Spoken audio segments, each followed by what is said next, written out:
From the studios of TLC Talk Radio, you are in the mix with A Vibrant Mix with Tasha, Tamiko, and Fred. Don't forget to catch us on all social media at A Vibrant Mix. Facebook, Twitter, YouTube, Instagram, and we still not doing Pinterest because we don't see the point. Right. Catch past shows at avibrantmix.com. I'm your girl Tasha here with my fabulous co-host who I have missed. Hey, Tamiko. Hi, Tasha. Hey, Boo. Fred is being a newlywed still. Is that what he's doing? Working hard, being a family man. We're proud of Fred. Yeah, very proud.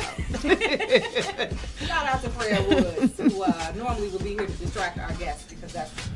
And I won't throw him under the bus like he does me when I'm not here. You should. I think you should retaliate. I don't even have it in me today.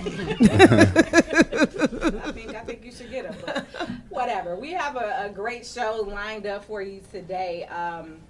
You know, when we launched a Vibrant Mix, the goal was to discuss everything that affects the Black community. And there's an incredible play that's out, and we'll launch again in June. Well, it is June. Jeez. Yeah. June 1st. Tasered. And it's dear to our heart. It's something we talk about all the time, and that's police brutality, the interaction between police and members of the Black community. And sometimes, you know, you get these responses that, well, if you would just, if you didn't, if your skirt wasn't so short, it wouldn't have. Whatever that looks like, it's always, you know, that victim blaming. But in studio with us is the producer of Tasered, and that's Lethea Smiles, and the director, Antonio. Welcome to the show, Lethea and Antonio. Hey, Hi, hello. Welcome.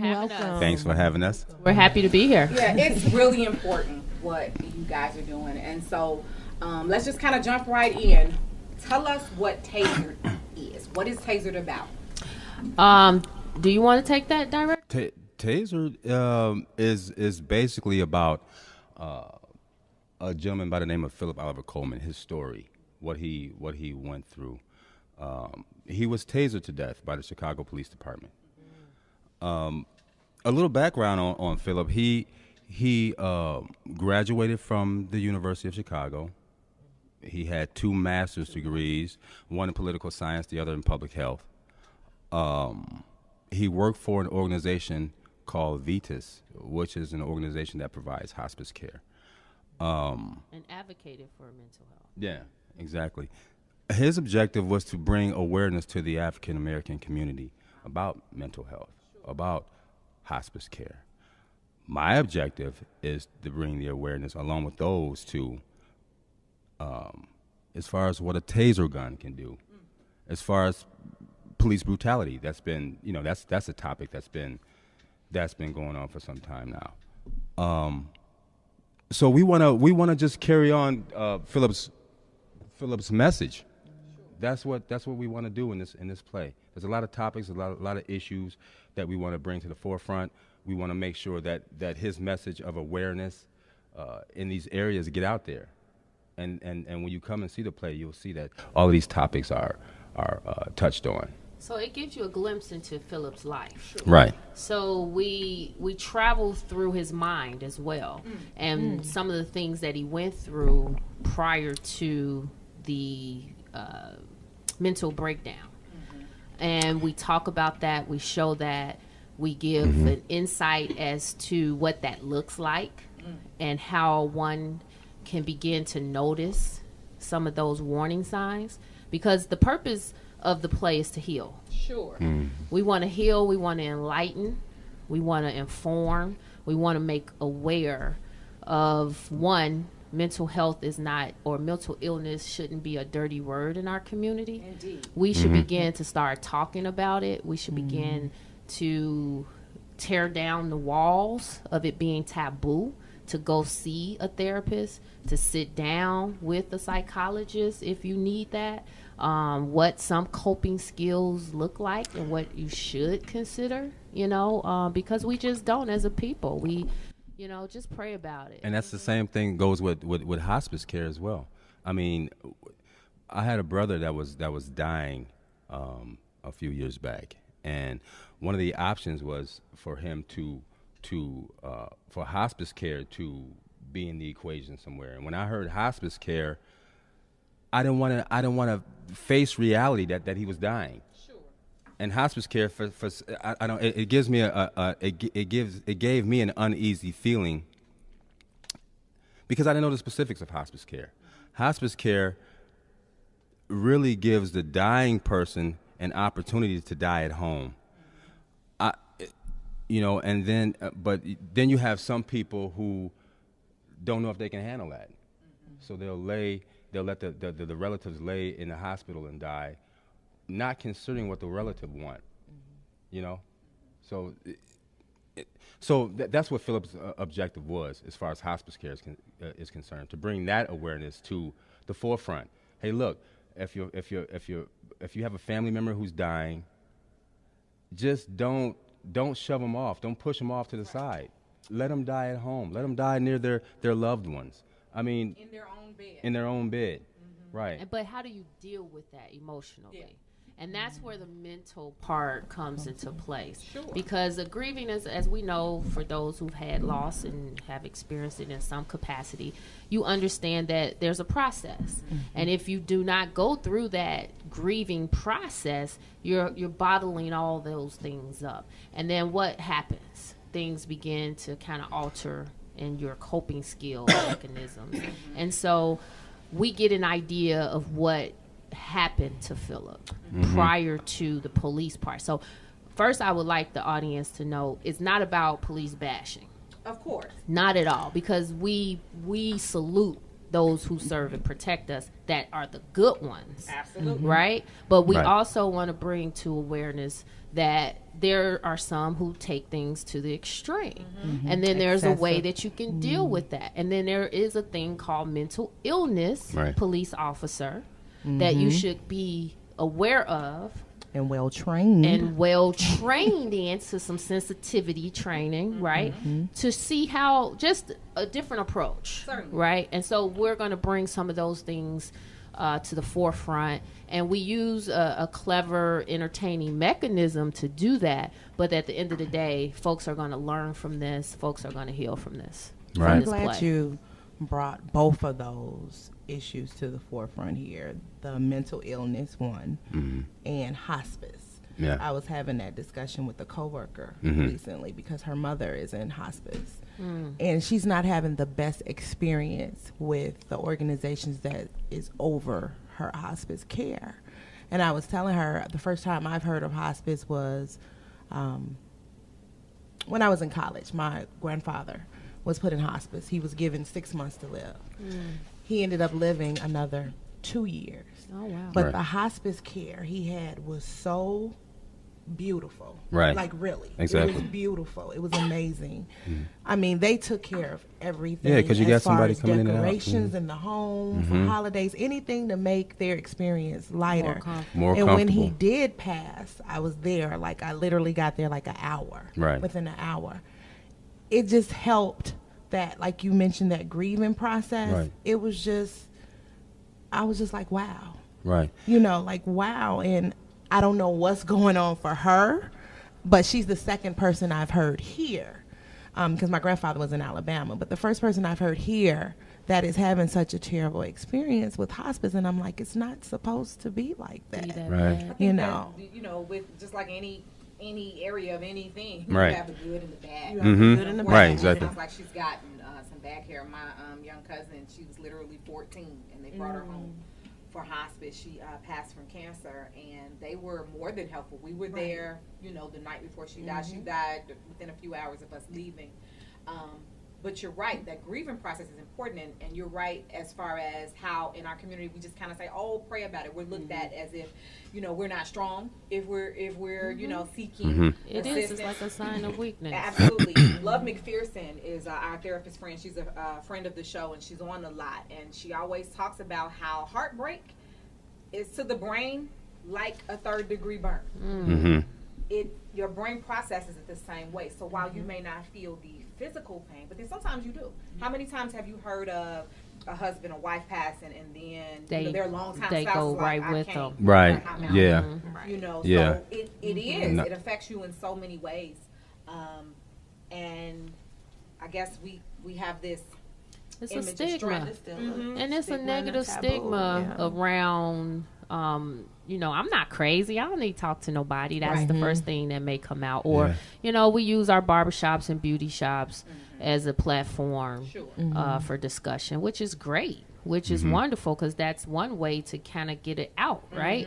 But then what happens when you are sitting on your porch and someone got shot in the head next to you? Right. It's very different. That's How not do you something- process that? Yeah. What are you doing to process that? Right. So we're hoping that, you know, we can kind of tie that knot, if you will, as to, again, destroying the stigma that is negative, to talk about mental health. And, okay, how do we deal with police officers? What do our young men need to know when they're approached in these type of situations? I think that the only thing that can happen in that regard is that the structure of the police department is changed. That's really because, I mean, really think about it. How do you feel when you see a police car pull up behind you and the policeman is white? You're gonna all types of things are gonna go off in your mind. All kind of red flags are gonna go off. All kind of red flags are gonna go off in the white officer's mind when he sees a black suspect. But if you see a black officer pull up behind you and you know you're in the wrong, the first thing you're gonna think, okay, well, I'm going to jail. You're not gonna think, well, is he gonna plant some drugs on me? Is he gonna find a reason to shoot me? Is he gonna taser me? What is this man gonna do to me? You're not gonna feel that with your own kind. You know, when I say the structure needs to be changed, I think that, and I heard this. I don't know where exactly I heard it from, but I heard it from somewhere that if we patrolled our own areas, then we would see a lot less killings. You know, if blacks patrol black areas, white patrol white areas, and I'm not saying I'm not promoting segregation. I'm just saying that there are black areas, there's Chinatown, there's Spanish areas. If we just patrolled our own areas, We may be, We- because we understand our own culture. we understand our own culture. We know how to deal with each other better. And we won't. All these red flags won't go off when we first see each other. When we first encounter, when we first set eyes on each other, it won't be all these red flags. It'll just be, okay, well, I'm going to jail, or I know I didn't do nothing wrong. Let me go ahead and give my information and just move forward. Yeah. So I think the structure has a lot to do with it. I know. Yeah, I totally agree. I Yeah. know. Most recently, a few months ago, when they had the police exam, and the superintendent of Chicago Police, they had them sign up to take the test. Minorities, African Americans, and he said they didn't show up, Yeah, I heard something and about that that. was really like, wow, you know, It's disheartening. it was real disheartening. Like, they'll get them to, sign up, take the test, then they didn't show up on the actual test day. And I don't, like you said, it's really bizarre, but it's something that we really need. I totally agree. Because now you're seeing that other minorities, Asian, Hispanic, you're seeing more of them. Well, that's one of the things that the family is advocating for.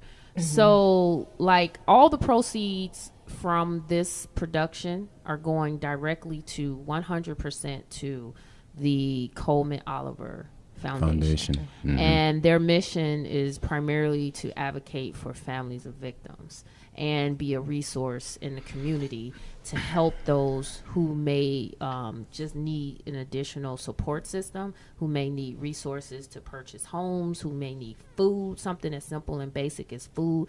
I didn't realize that there are really a need for basic things. I did a toothbrush drive a year or two ago, and I didn't realize kids didn't have toothbrushes. It was just like, it blew my mind. So I was like on a mission for that holiday season and called and pulled on all my friends. I initially just was going to say, hey, everybody just give 20 toothbrushes instead of buying gifts. Let's just do that. And then it ended up turning into me raising well over 1,200 toothbrushes that I donated to local schools. But I'm only mentioning that because I realized that there is a need for basic things in our communities, as basic as a toothbrush. Like, who would have ever thunk it, right? I was just totally blown away.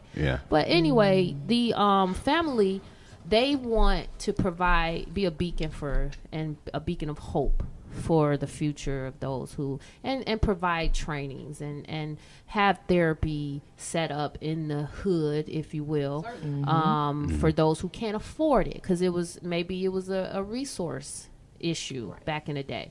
But I'm a part of a nonprofit organization that has a behavioral health program, and I'm here to tell you that you don't have to necessarily have a lot of money anymore to get therapy. You can use your Medicaid card and or your Medicare card. So there's really no excuse why you can't receive some services. I think it's just a matter of being aware that it's out there for us, and then painting a new picture for it. And so that's what we're hoping to do. We're hoping that, young men are exposed to this play. That's who we want in the seats. Right. We were on the radio this morning, and a guy called in and he said that I would charge every man to buy a ticket for a younger man and bring them along with them. And I'm like, yeah, that's dope. Can you tell me really how old was Philip? Philip was, Coleman. I think it was 38, something like that. Something like that, I believe. And how long ago did this happen? It happened in 2012. Yeah. It happened in 2012. So for the first few years, the family was in disarray, of course. Is his name Jimmy Levine? Correct me if I'm wrong, but the Channel 2 reporter, CBS 2, he broke the story for the family. He was the one who was able to go into the police station and get the camera footage, which helped them to get peace to understand exactly what had happened. And so we reenact that footage. And you're going to see that in the play. So we basically depict what happened that day in that cell.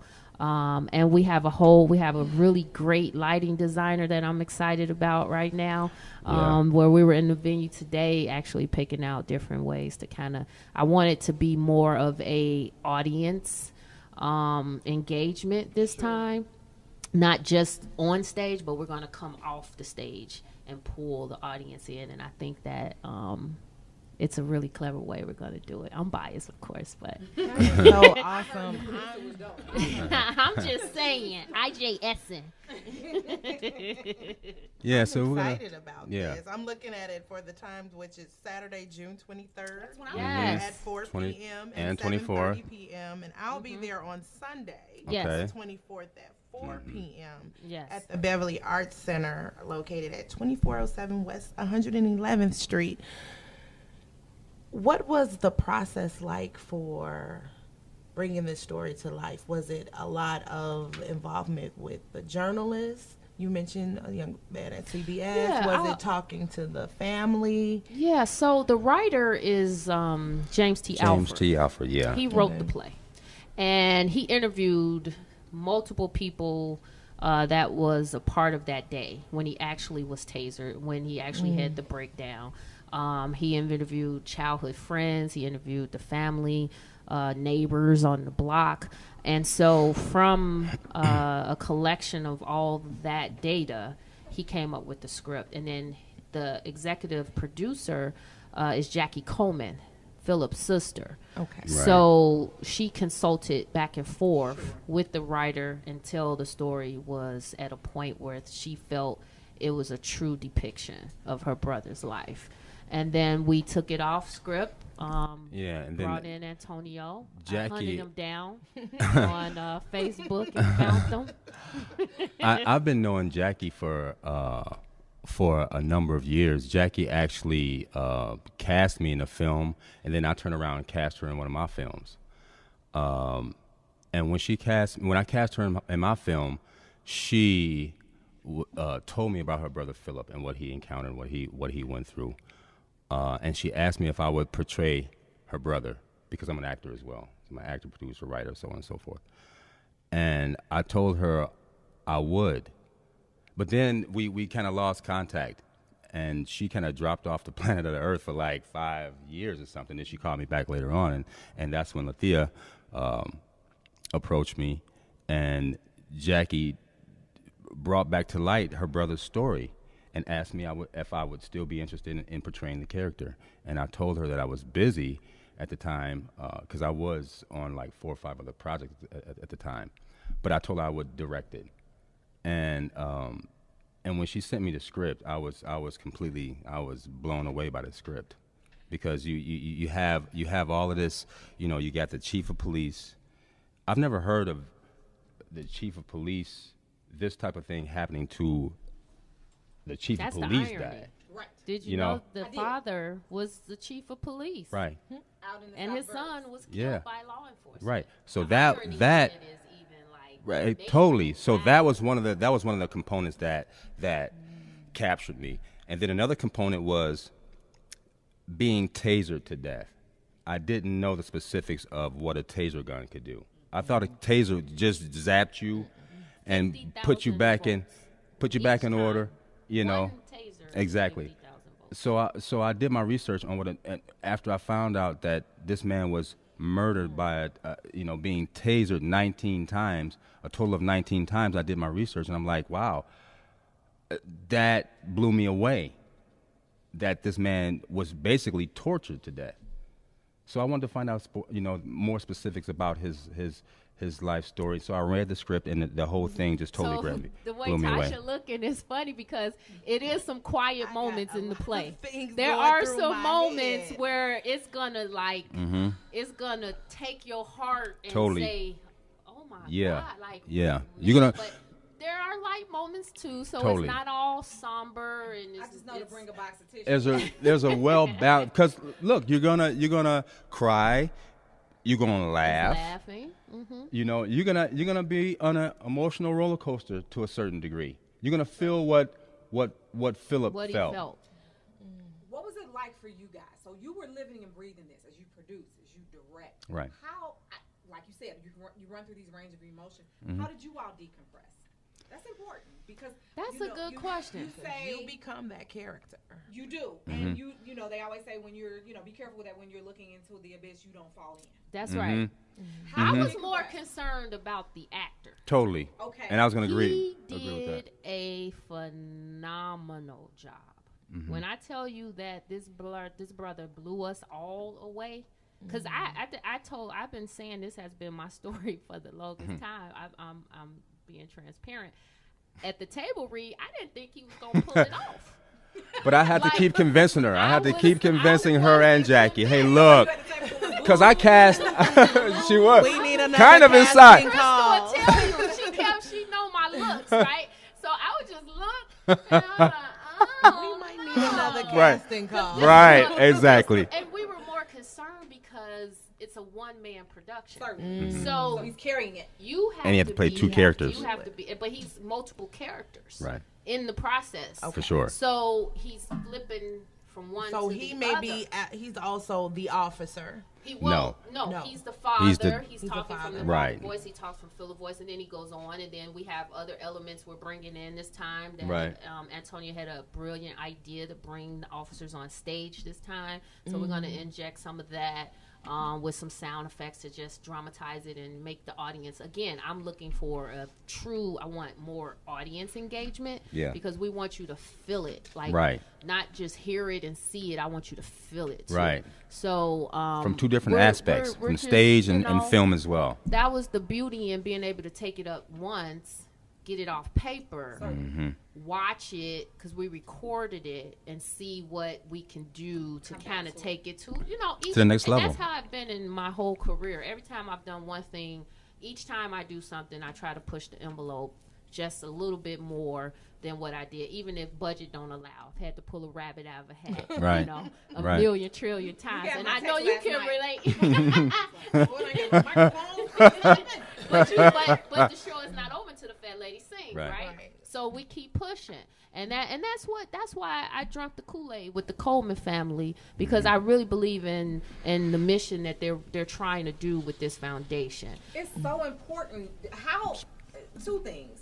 First of all, how can we get tickets? But then two, how can we support their organization? Yes. Because I'm trying to write checks and I don't. So maybe he's I should gonna wait till next week, so but I need to write yeah, wait till next week. He's gonna Right. love to hear that, Right. Because he has this mission where, and I'll tell you, we'll get tickets in a second, because I really think the purpose is just Sure. as important as selling the tickets.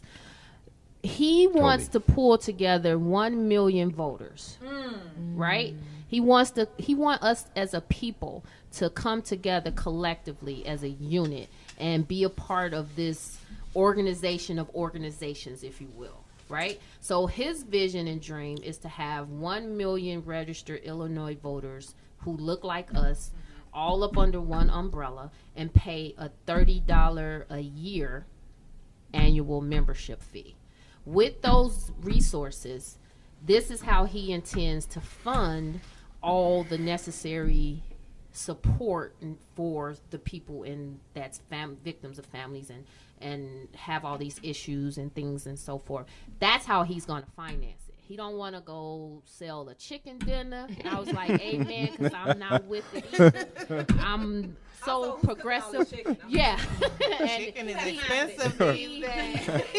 He's right. He's not like, okay, where do we go get the candy bars and and I'm not saying there's Right. anything wrong with any of that by all But let's means. try something different. Let's if we could Let's not all go to Next the, level, the like typical you way.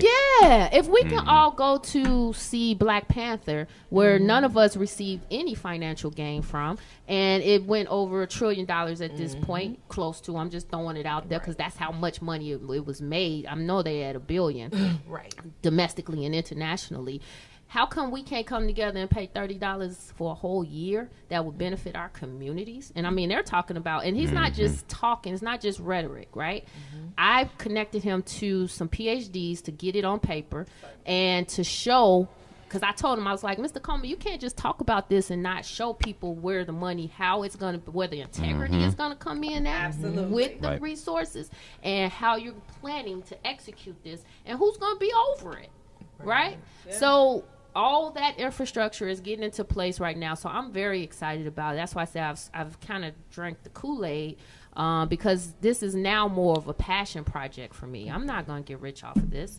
The Beverly Arts Center, if anyone's been there, is very, very nice, but it's a super small venue. Right? So who going to make real money off of this? And plus, all the proceeds are going to the foundation, 100% of the Right. proceeds. And since I'm there, where you get tickets from, you go to taseredthestageplay.com or Eventbrite, Tasered, the Philip Oliver Coleman story. Search Right. anything. We're everywhere online. We're I on saw it last night. Just We're Google on it. Just Facebook. Google it and it'll take you We're to on where you need to go. Twitter, we're on Instagram, which one of my students is doing a phenomenal job for our social media. Raven. Miss Ray Ray. out to We Miss call her Raven. Rainbow Raven. My baby. So she's on board helping us with those things. And so anywhere you go and you type in Tasered the Stage Play, you will find us. For We sure. will have a few hard ticket. Look, I have tickets with me today. All right. So we have hard tickets if you don't want to go online to purchase your tickets, if you're uncomfortable with that. But if you go to our website, taseredthestageplay.com, you'll get all the information you need for this production. But again, Eventbrite is our ticket solution. Right. I commend you for several things. One, for highlighting his life. Sometimes we focus so much on how a person was taken from us. And Right. you get lost and caught up in that, and you forget about this person had a valuable life prior to Totally. this happening. You said he was a student at University of Chicago, two master's degrees.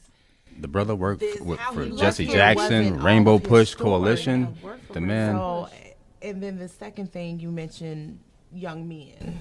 That's who I think your target is young men, and we'll talk after we leave, get off air here, because there are some projects I know that are coming up over the summer. I have an 18-year-old who's graduating soon, who's very active in producing parties for teens. Awesome. But he has friends who's planning a huge youth conference. Nice. Some young men this summer before they go away to school. And I think it'll be a good avenue to reach some of those young men. Because it's important. Last month was Mental Health Month. Right. And I know we were trying so hard to have it last month. I know 3 young men, people that I know that had young men. One of them was my son's cousin who committed suicide. That's a big issue, and I really think it is important for us to start reaching out as soon as we can to young men, especially about getting just therapy and helping to talk. Yes. And we have to encourage our babies. My son blew me away with, because he's going away somewhere he's never been for school, and he said, I'm going to meet with a counselor regularly, because they said that's important when you're out of your element. And I was like, really? But what can you say? Like, I agree, please. Whatever. Like, whatever it takes, But we need all of our young men to have that. It's nothing wrong with it. Right. It's nothing wrong with it, But yeah, we definitely need to talk. This is They'll definitely talk that after this production. If That's they, why we're out that's here the whole getting purpose in this hard. production. Yeah. That's the whole purpose. We understand it's going to be a challenge. Yeah, it's gonna be a especially challenge. to get us to even appreciate, and not to say all of us, but please don't get my words go. I don't want to get beat up. I don't need you getting no type of text messages and emails. I'll send them back. What she mean? We don't understand. But you all know her heart.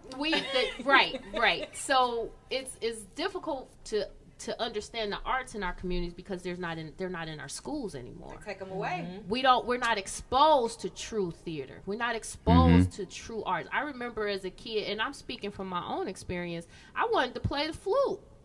But my family, I know my family couldn't afford the instrument, so I didn't have that opportunity. Right. So that's part of what made my character. That's why I have so much tenacity to fight and go for what I want, because I didn't grow up with a silver spoon. I had to go get everything that I've been able to acquire by the grace of God. So part of my passion also in this is to expose our kids to the arts and get out, experience the arts this summer. And we're right at 111, and you got Morgan Park right across the street. You got the Wow Wow Hunnits, as they say, right down the street. But they don't even know what they have right there in the community. Because guess what? It's not in the schools. It's not. So if you've never seen it, if you've never been exposed, that just goes back to my passion for those toothbrushes. If you don't have the little things, how you gonna know to go down the street and cross over Western and say, oh, I can go in here and play an instrument? I could go in here and actually, this is why I act a fool in class all the time, because I really want to be on a mic. Right. So I really want us in the building. Good. Right. Awesome.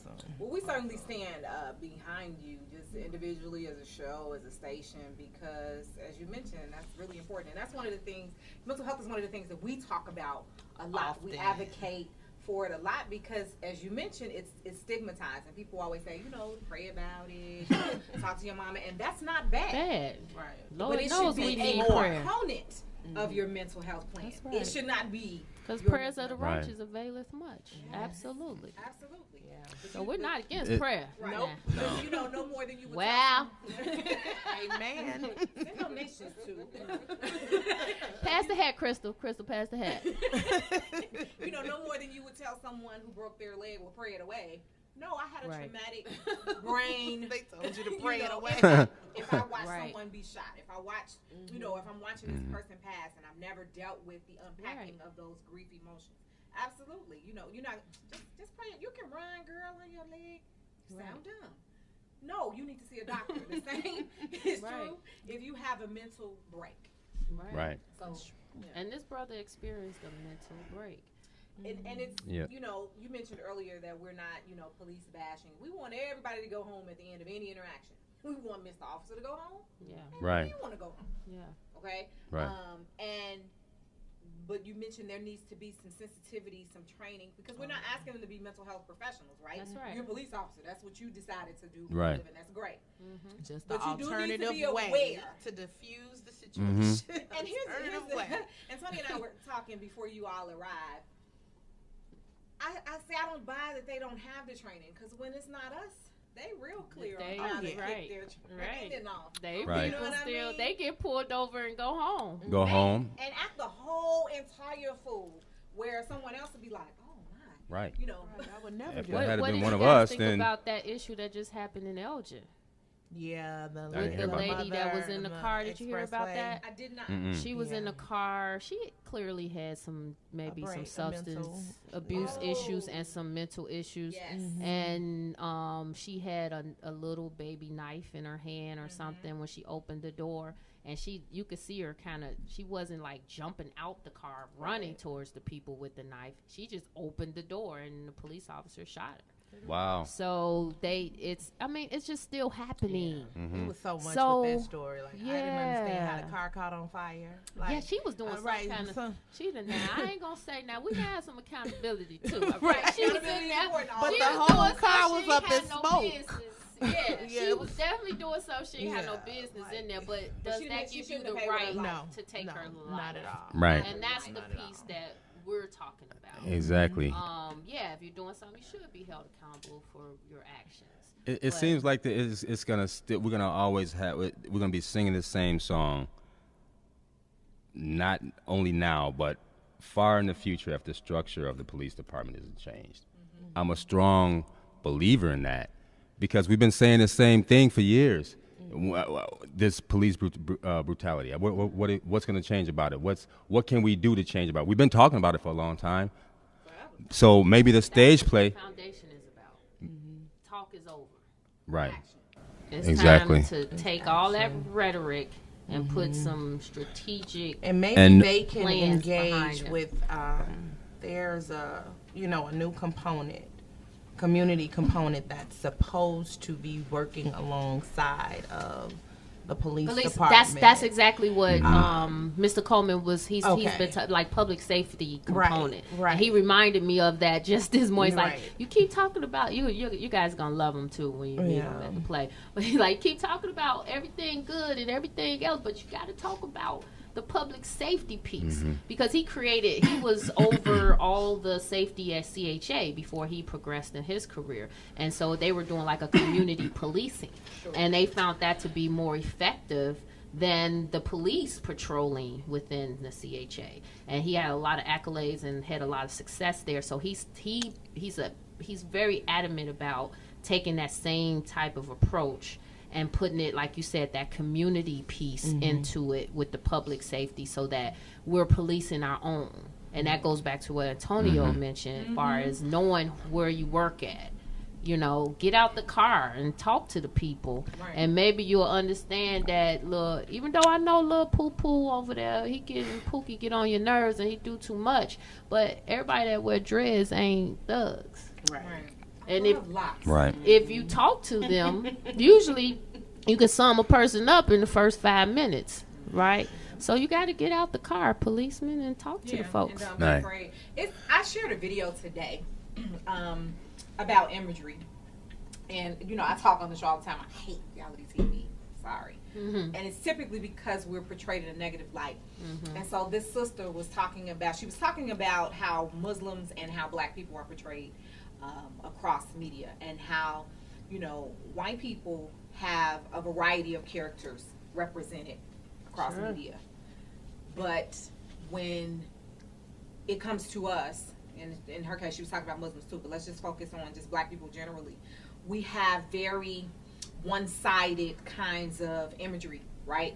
And so we just talked about, faith. Faith comes by hearing. If all I drill at you is that black people are stealing, and black people are shooting, and black people are A and B and C, just like you said, we feel a certain way when the white officer pulls up. Right. He feels a certain way Exactly. when he runs into us. I walk into any place. I tell this story all the time. I'll share it with you guys. My name is Tasha.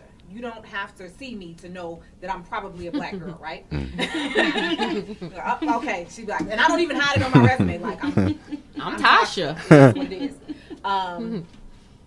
But I remember having a problem with a party I was booking at a restaurant in Orland Park. And we couldn't seem to get somebody accidentally double booked for the time I slated. We were having a grammar school reunion. We were that tight, right? And I sent her an email. I said, I'm gonna give you a call so we can try to hash this out. And when I got her on the phone, I said, hey, this is Tasha, from the Emmanuel reunion. I'm just trying to figure out how we can, hash this out. And she literally audibly breathed a sigh of relief and said, I really thought you were gonna go off on me. Nothing in my email indicated that I was mad. Wow. We're human. Somebody double booked. No big deal. Let's try to work it out. Right. But I know what that was. That was, Lord, this woman finna. But if all you see on TV the angry is this, black right, woman. the you know mad what I mean? black woman, you right? Don't see different imagery. Right. That's what you assume. Right. Particularly with the girl who emailed you, Tasha. Right. And Tom Burrell has a very interesting and eye-opening book entitled Brainwashed. And he deals with the imagery that and the propaganda that has been are just sent out about our culture and who we are as a people. And you're absolutely right. Like media is power. Certainly. Right? So people believe what they see. Unfortunately, is that's why I say faith is the substance of those things, right? Like you can't believe it unless you see it in most cases. So people see it and that's what they believe.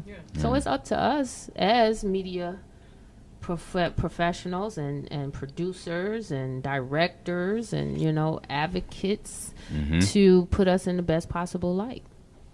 Right. Just to change the paradigm a little bit. That positivity must come forth. Like you say, show a multifaceted we person are. of color. Yeah. Some of us are crazy. Yeah. Some of them are my cousins. Well, that's my mantra. The name of my company is Stay Focused. Right. Stay Focused Production. I just changed it to Media Group because I got some other ideas in mind. But and I spelt it ironically on purpose or ebonically. Look, I can't even say ebonic. Ebonic. But You knew what you meant. That was part of ebonics. But that's why I spell it like that. Just so that I could have icebreakers, so I can just kill the stereotypes. So when you see the quality of my work and you see the execution in my delivery, absolutely, it doesn't scream ebonics, right? So then it's now, maybe they all ain't bad. Hello. Just because it's spelled that way don't mean they that way. Exactly. Right? So that's purposely why I did that. Tell us a little bit before we go. Tell us a little bit about what you do, and then we'll get to you, Antonio. What it is you do? Stay Focused Production. Who's Lethea Smiles? Lethea Smiles is an avid dreamer. All right. I've been a dreamer all my life. I've been a creative all my life. I'm a producer, so that's the business side of me.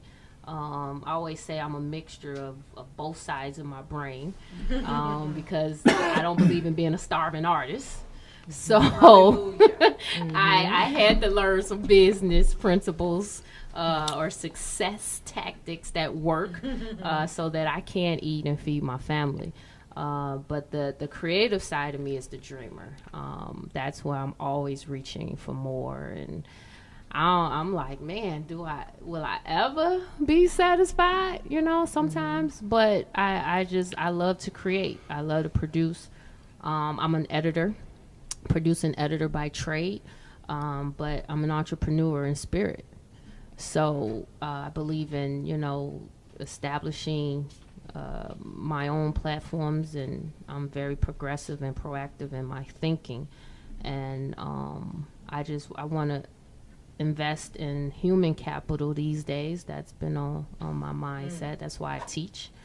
And where do you teach? at IMS, What's Illinois that? Media School. Yes. I heard that the education team over there was great. Yes, they got a dope education department. We love the folks in that department. That's why I'm there. I might work at that department. And you got to give a shout out to Mr. Ray. You got a little Wendell. Wendell is even why I'm in Chicago. So working at that campus. So. Very nice. That's right. You were at Lombard. I was. Okay. And so Sorry, Lombard. So yeah, we love Mr. Ray. But yeah, that's who Lathea is. That's basically it. I'm a creative professional. I'm pretty much the same thing, but I don't have all of that going. I got so I'm a no. I don't want to do that. I don't want to do that. But primarily, I'm a SAG actor. Okay. I've been acting for about 25, 26 years. I do feature film and TV. I'm also a writer, producer, director. And this is really the second biggest project that I've directed. Yeah, and mine is short and sweet, so that's what I am. I'm, yeah, So More than enough. It's great. That's pretty much it. Just a creator, somebody who's always interested in a new project and seeing what I can bring to the table as far as bringing that to fruition, making the message come across like it needs to come across. And, yeah, that's pretty much it.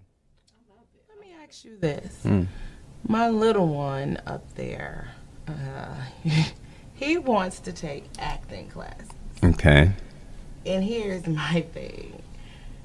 Everybody is referring me to go look into some of the places up north. And I did. I spent some time looking online to see what was out there. Most of them are up north. Mm-hmm. And I'm like, does the African American community not have any acting classes? Or you know what? I can't really answer that question for you because I went up north for, so. That's what I'm fighting for. And here's my thing. Really? Right. Right. That's about to pull her hair out. Like, no, geez, I need Right. you to work on that. That's the part Right. that makes me passionate. Right. Because Right. it is. Even as I graduated, it was not that many that looked like us. Because here's my thing. Totally. I've told you I have an 18-year-old. I'm tired. Yeah.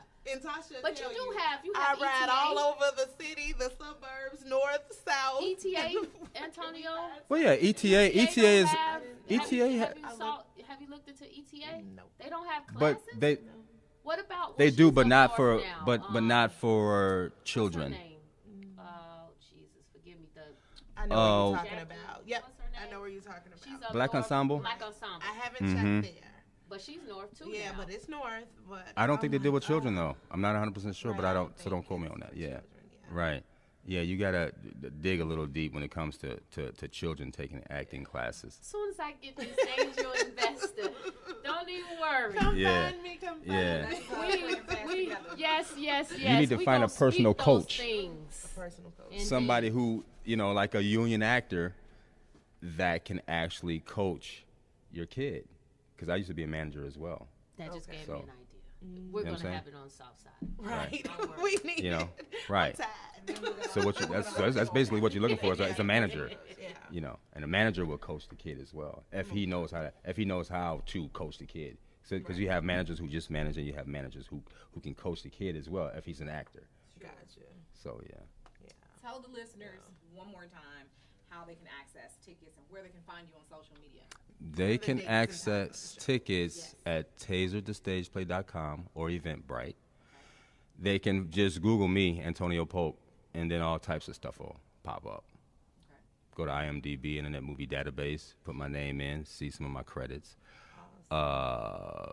You can go to detainthemovie.com. That's one of the films that I've done and that I produced and such. But just Google me. Yeah. So we have 3 performances. Saturday, June 23rd, we have a matinee at 4 p.m. And then we have an evening show. Doors are going to open at 7.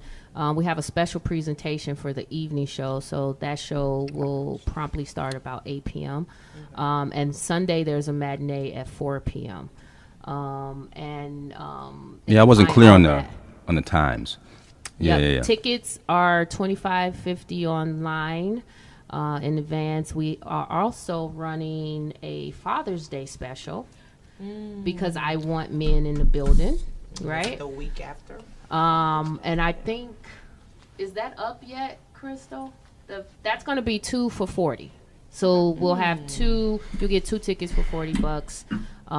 Again, we're trying to make it very reasonable because we want to get all our guys in the building and our babies in the building so that they can know what these signs look like and what they need to do if they're ever in that kind of situation. And my company is Stay Focused Productions. Again, it's spelled ebonically, and it's stayfocused.com. STAPHOCUSED.com. That's awesome. It's been a pleasure, a blast, so informative. I was mad listening to the facts. My face ran the gamut, I'm sure. But it's really been a joy to have you both on the show.